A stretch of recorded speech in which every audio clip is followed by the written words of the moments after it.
This video is about how somebody needs to digitally master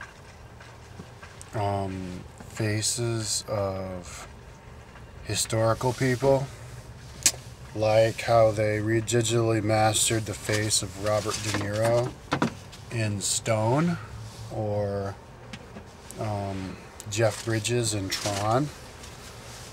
I mean, that was nasty. Like, how do they do that? It looked just like him, but it was a digitally remaster. So you could be looking, I mean, they have the technology these days where you could be looking at somebody and think that it's an actual picture. So it's time, bros. We gotta do that with all of the historical figures. Somebody figure it out. A lot of these historical figures, they have multiple portraits done of them, and even by multiple artists.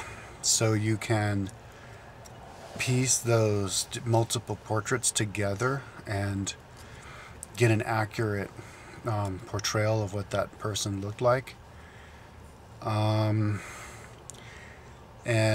can also help do that by getting portrait makers of these days to draw portraits of people these days in with the same kind of materials, the same canvases and paintbrushes and paints and stuff, and then draw pictures of people, and then you work backwards and then create and make multiple portraits of them for multiple artists, and then go backwards and then create an actual digital real picture of that person, and then compare that to how they actually do look, and then make the proper tweakings and adjustments so that you can actually do the same thing with real life people, and then I guess do the same tweakings and adjustments to make them look real based on what you learned from when you practiced it with real people, so that we can have pictures of real life historical people. And obviously with samplings of people's hair, we should clone those people, and then we would know exactly what they look like, and then we could compare them, the clones of them, to the digital remastered, and see how close we got. But cloning, I might talk about that later on in the video, but this video is how right now we should make real life pictures of people, because it would make us more connected with history, and I think actually magical things would happen, magical connections with history. It would open up floodgates of psychic powers, and you could look at a person, and then you would automatically have, like, it would aid you in having past life regressions, and you would actually remember that person, and then you would remember your past life, and then you would remember details of your past life. If you saw a picture of, say, if somebody remastered the face of, like, Marie Antoinette, and then you go, oh my God, now I remember I was in Marie Antoinette's court, or oh my God, I remember I was King Louis XVI. I remember all that now. And then you would basically retell the whole life of King Louis XVI without even having to read the book, because you were Louis XVI. And then it could get scientifically proven, and then you could use that to prove the reality of reincarnation. And because certain things can trigger. I just got a message from somebody. Hey Kyle, you should make videos of actual driving of places you were exploring. Like, that's what somebody else wrote earlier today. Anyways, there's certain things that, like, can trigger memories and open up parts of your brain, and open up the floodgates, and you can remember stuff. And that includes past life memories. We only use about 10% of our brain. The other 90%, I bet you, is past life stuff, and stuff that we'll remember later on. One example is I had a dream journal back in '96, hiking the Colorado Trail, and all the 14ers along the way. And I set my alarm clock at 4 o'clock in the morning and it'd go up, and it woke me up right in the middle of a dream. So I'd spend like 5 pages writing the dream. And then I suddenly started remembering dreams I had when I was like 5, 6 years old, 10 years old, like that I forgot I even had. So then I'd write the dream journal of those dreams for like 5 pages and remember them like I just had them. It opened up that part of my brain, and that's what you can do with past lives, with the help of pictures, real life pictures of people. And also, it's a way to, when you have real life pictures of people, it's a way to bring people in connection with history and kind of make people more interested in history by seeing them as real people, like literally seeing them right there as real people. And then you could actually see their personality in their face. You could see why they're the way they are. And a lot of these drawings, you hear about the person and then you see the picture, you see the drawing of them, and you go, well, of course, that drawing of them is exactly how they would look like by judging from their personality. For example, Ivan the Terrible was a total psychopath. He like killed all the people in one town, I think Novgorod. He killed everybody in Novgorod. He quit one time and was like, I'm not Tsar anymore, I'm going to become a monk. And then he came back and decided to become Tsar again, but only if he could have absolute power. And he had all kinds of problems. He had like all of his spine were fused together so he couldn't bend over. He bashed his only son's brains in with his scepter, killed his son. And you look pictures of him and you guys like, he looks totally psycho. And it's like, of course, well, that's him. And I mean, you know, the drawer wouldn't like exaggerate how psycho he looks, because then he'd get killed. He'd be like, what, I don't look that psycho. I mean, the drawer got away with drawing him that way because that's how he looked. He was just like a psycho. And then you have like Peter, I think his name was Tsar Peter, the first husband of Catherine the Great, was supposed to be a retard, like really stupid. And you see the portraits of him, and then you see an idiot. You see a dude like that. Oh. And, you know, of course, the portrait dude would have gotten him in trouble if he exaggerated his idiocy, but he really did look like that. So if you look at the picture of somebody and you actually see them and it looks like a real person, you see the idiocy, you go, oh, wow, yeah. And it'll help you understand who they were and make you more interested in what they did, and then where they fit in history, and why they made the decisions they made, and how they could have got a leader like that, and why there was a leader like that. Because the leader of a certain country is always appropriate leader of that country. You know, it has all these deep meanings, like it represents where the country was at that point in time, and you know, people are a product of their environment, and their environment's a product of them. And another interesting thing is to understand how times are different, how people look different. Back in those days, in the olden times, a lot of people did look like uglier, I think. And we can even tell that from pictures. If you look at pictures like, you know that famous picture of the farmer and his wife standing there? And they're really ugly. And you see like pictures of like women from like the Great Depression and stuff in the 1800s, and they're just like, they look like heifers. They're ugly. And it's because these people were child laborers and just didn't have as happy of childhoods, and vibration of planet wasn't as high, and so it just made them not as pretty. And a lot of, and then all those other times, a lot of people had like deformities, you know, from being like dropped on their head as a child, or the doctor like squeezed their face and trying to pull them out of the womb, and just having all kinds of other weird, you know, neurological problems from like not having enough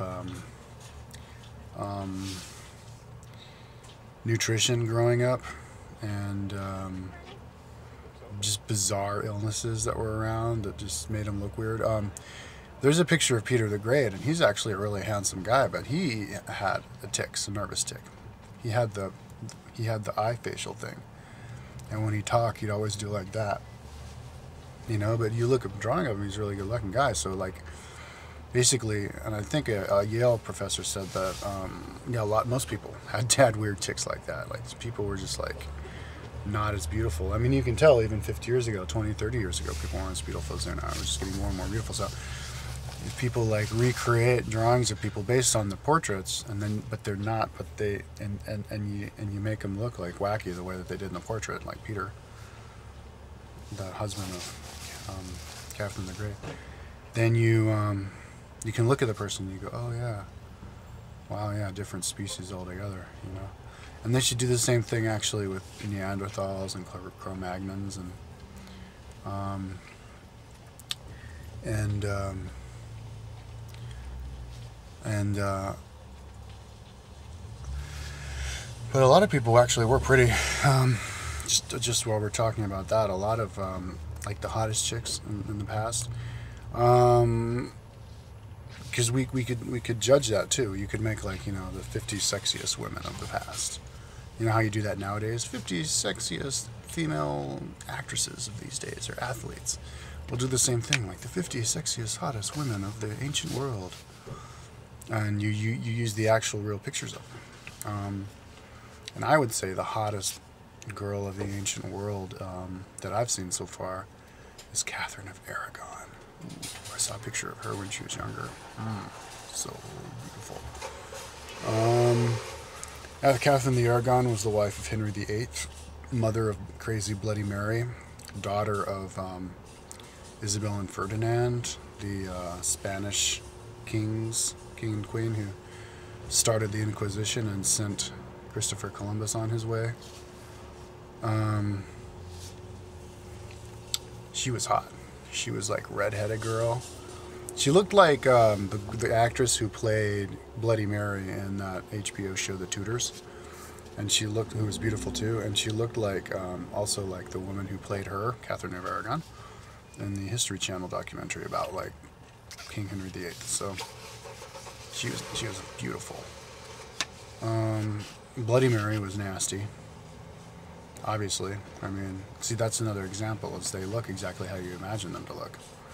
You see the pictures of her, drawings of her, and she's just tormented. She's like, you know, because she burnt like 300 people at the stake in a course of 6 years. Died of like stomach cancer without having any children after her husband left her, the King of Spain. So another beautiful woman, I think, was Catherine the Great when she was younger. Because most of her portraits are when she's older, but there's one of a drawing when she's younger, and she's a looker for sure. Queen Elizabeth I was supposed to be beautiful, but she was kind of like castrated herself, so she wasn't sexy. I claim to be the reincarnation of Elizabeth I, and I'm also related to her, because I'm related to my mother's mother's mother from Hull, England, is related to the Boleyns. Anne Boleyn was pretty. There's a picture of her with King Henry VIII hunting, and she looks really hot, really pretty and cute. Although I don't think in the day she was considered to be that pretty, but I see pictures of her and she looked really hot. Kind of like the woman who played her in the Tudors. But yeah, she was like a little girl with little tits, little tight body. That's the kind of girl that King Henry VIII liked, and I think that's why one of the reasons he didn't like Anne of Cleves, because her tits were big, and he wasn't into chicks with big tits and big butts. And she was like tall too, I think. He wasn't into that.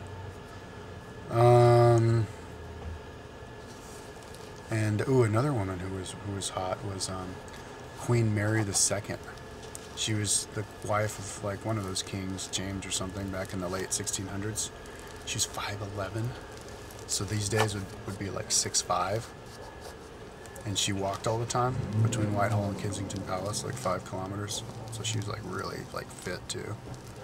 She died, I think, kind of young, of some kind of sickness.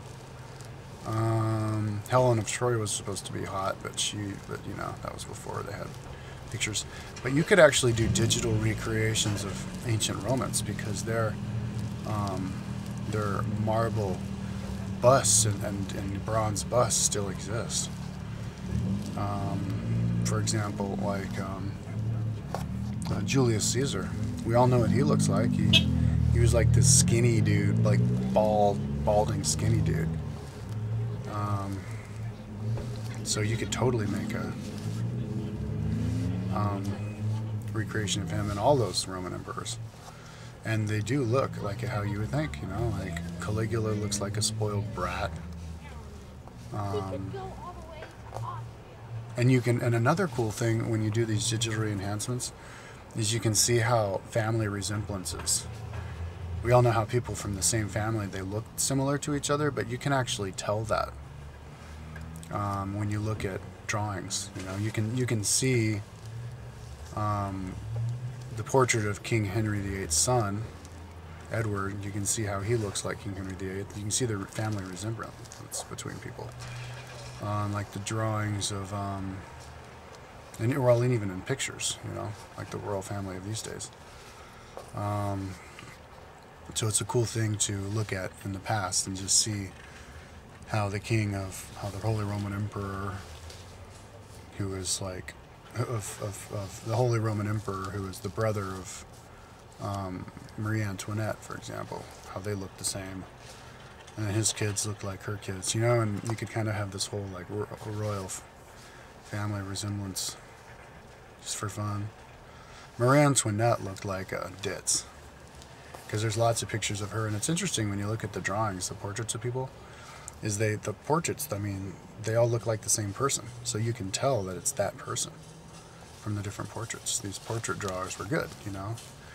Every school has that kid in class who's like, has some kind of like talent, who can just draw somebody's face and it makes it look like you. You know how you go to like the fair, the county fair, and there's that dude drawing you, and it's just like a cartoon, but it's you.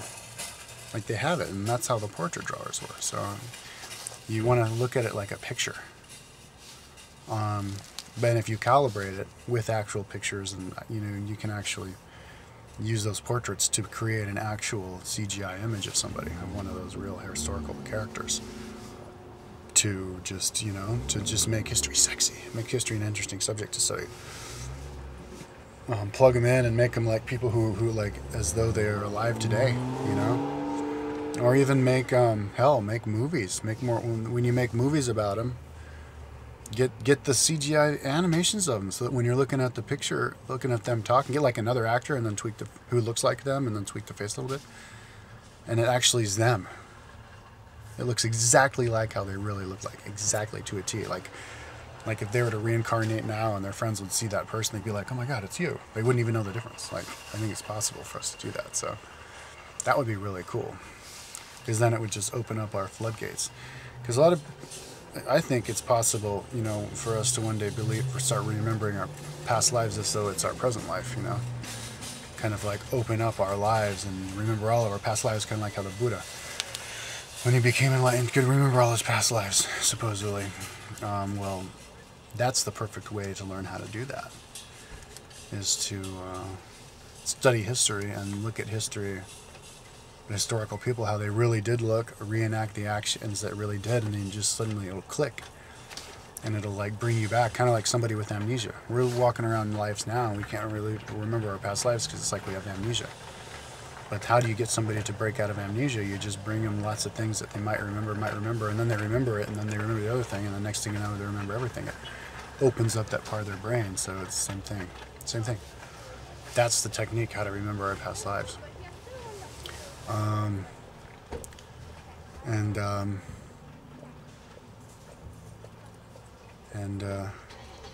Yeah, so yeah, if we look at these people, we can like actually see how people look different back in those days, like, because, you know, these days you have like the Spanish race, the English race, you know, people in America, and you can picture, and that's what they look like. But in the past it was different, because there were migrations. Like people in Spain these days, you think of a Spaniard and you think of Antonio Banderas, you know, somebody who's like with dark skin, you know, like Julio Iglesias. Well, in the past, 500 years ago, or actually before that, before the Moors. That's because the Moors came over, and the Moors were dark skinned, and they mixed in with the rest of the Spaniards. Before that, you know, like the Visigoths moved into Spain. Visigoths were from Sweden, so they were like, Spanish people were white, you know, and especially like the royal families and stuff in northern Spain were all white people. Like Catherine of Aragon was totally white. So it's cool to think about in the past where people may have looked different than they do now. And the ancient Romans probably look different from the Italians of these days. I mean, more or less they look the same too, but it's just a cool way to picture that.